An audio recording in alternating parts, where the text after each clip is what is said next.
हर तीसरा सामान जो फैक्ट्री में बना है और जिसे आप खरीदते हैं वो मेड इन चाइना हो सकता है। दुनिया का लगभग 30% सामान चीन में बनता है। अमेरिका, जर्मनी, जापान जैसे दुनिया के 10 सबसे अमीर देश जितना प्रोडक्शन मिलकर करते हैं उनसे ज्यादा चीन अकेला कर देता है। चीन दुनिया की फैक्ट्री है। कैसे हुआ यह चमत्कार? यही है आज अपूर्व एक्सप्लेनर का बड़ा सवाल। नमस्कार, मैं हूं अपूर्व कृष्ण।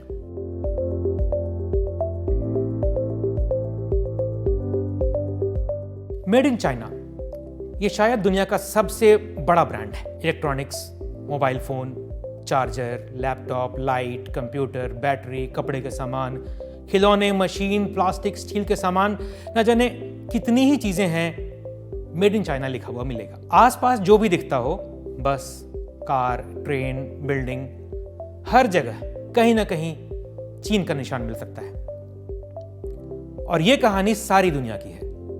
अमेरिका, यूरोप, अफ्रीका, हर जगह चीन के सामान पहुंचे हुए हैं। मैन्युफैक्चरिंग यानी कारखानों में कच्चे माल से जो सामान बनता है उसमें चीन दुनिया की सबसे बड़ी ताकत है।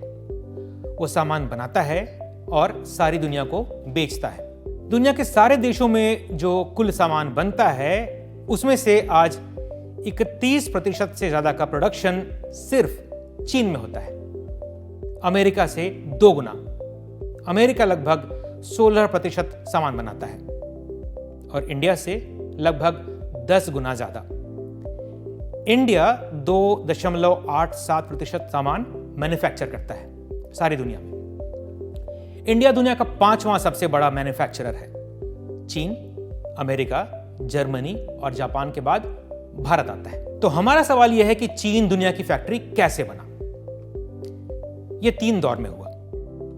चीन एक कम्युनिस्ट देश है। 1949 में वहां कम्युनिस्ट पार्टी सत्ता में आई और तब से उसी की सरकार है, एक ही पार्टी की। लेकिन शुरू में देश की हालत अच्छी नहीं थी। ऐसे में 1978 में चीन की कम्युनिस्ट पार्टी के नेता डेंग जियाओपिंग ने आर्थिक सुधार किया। चीन की इकोनॉमी को लिबरलाइज कर दिया। सरकार ने बड़े बड़े विशेष आर्थिक क्षेत्र बनाए, स्पेशल इकोनॉमिक जोन्स, और विदेशी प्राइवेट निवेशकों को उनको आमंत्रण दिया। बाहर से पैसा आने लगा, सामान बनने लगे, एक्सपोर्ट होने लगे। लेबर सस्ता था तो सामान सस्ते में बन जाता था और बाहर जब बिकता था तो वहां भी सस्ता होता था। बिक्री खूब होने लगी और प्रॉफिट होने लगा। चीन के दुनिया की फैक्ट्री बनने की ये शुरुआत थी। पहले खिलौने, टेक्सटाइल जैसे सामान बनते थे, लेकिन धीरे धीरे वहां इलेक्ट्रॉनिक्स, मशीन, कलपुर्जे और दूसरे सामान बनने शुरू हो गए। फिर दूसरा दौर आया 90 के दशक में, जब विदेशी कंपनियों ने चीन में अपने कारखाने लगाने शुरू कर दिए, क्योंकि तब तक समझ में आ गया था कि चीन में फायदा है। लेबर सस्ता है, सरकार जो है वहां की वो भी इंसेंटिव दे रही है। जैसे इन विशेष आर्थिक क्षेत्रों में जो इन्वेस्टर कंपनियां लगाते हैं उन्हें टैक्स में छूट दी जाती है। कस्टम का प्रोसेस उनके लिए आसान होता है, सरकारी फाइलें फंसती नहीं हैं और बैंक भी कंपनियों को कम ब्याज पर लोन देते हैं। चीन में बैंकों पर सरकार का नियंत्रण है। तो ये सब हुआ और देखते देखते चीन बहुत बड़ा हो गया।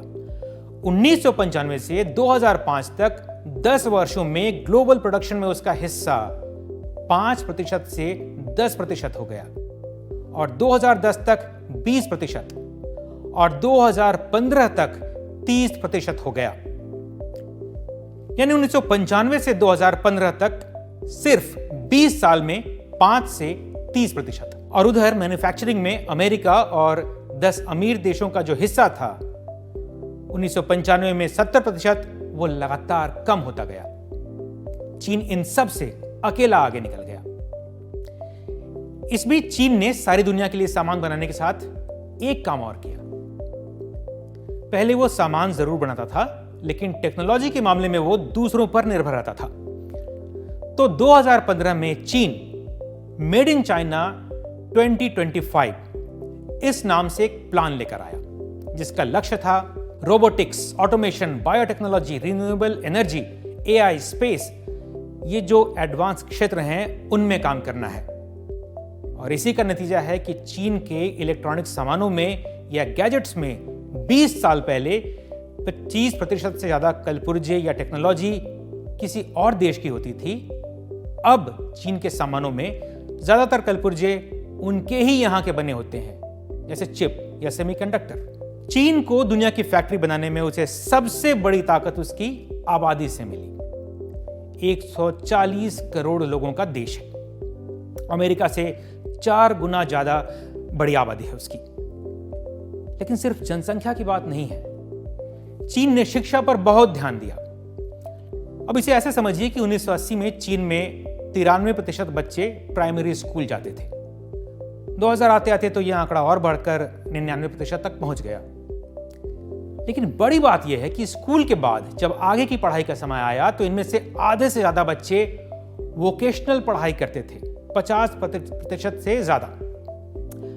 ऐसा काम करते थे वो, ऐसी पढ़ाई करते थे जिसमें हुनर सिखाया जाता है। और जो कॉलेज जाते थे उनमें से ज्यादातर इंजीनियरिंग की पढ़ाई करते थे। यह सिलसिला बढ़ता ही रहा। वोकेशनल पढ़ाई करने वालों की भी संख्या बढ़ती गई और कॉलेज जाने वालों और इंजीनियरिंग पढ़ने वालों की संख्या भी बढ़ती रही। तो इससे हुआ यह कि चीन के पास सिर्फ बड़ा नहीं, एक हुनरमंद स्किल्ड लेबर फोर्स भी तैयार हो गया, जो केवल बहुत बड़ा ही नहीं था, उसके पास एक समझ थी कि दुनिया के प्रोडक्शन बाजार में कैसे जाना है। और इसलिए जब सारी दुनिया में चीजों की मांग बढ़ी और प्रोडक्शन बढ़ाने का मौका आया तो चीन ने उसे लपक लिया और दुनिया की फैक्ट्री बन गया। पहले वो साधारण चीजें बनाते थे और अब सेमीकंडक्टर, एआई, इलेक्ट्रिक गाड़ियां, रोबोटिक्स, हर चीज में चीन का दखल दिखाई दे रहा है। 10 साल पहले चीन की सरकार ने जो मेड इन चाइना 2025 का अभियान चलाया था, उसका लक्ष्य यही था। खिलौने, जूते, कपड़े, कंप्यूटर से लेकर हवाई जहाज और इलेक्ट्रिक गाड़ियां तक, वहां चीन को लीडर बनाना है। अब वो लीडर बना है या नहीं, इसे लेकर बहस हो सकती है, लेकिन वो आज मैन्युफैक्चरिंग के मामले में अमेरिका के साथ दुनिया के सारे दिग्गज देशों का सबसे बड़ा कंपटीटर बन चुका है। इसमें कोई भी शक नहीं है। तो अपूर्व एक्सप्लेनर में आज इतना ही। फिर मिलेंगे नई खबर, नए सवालों के साथ। तब तक के लिए नमस्कार।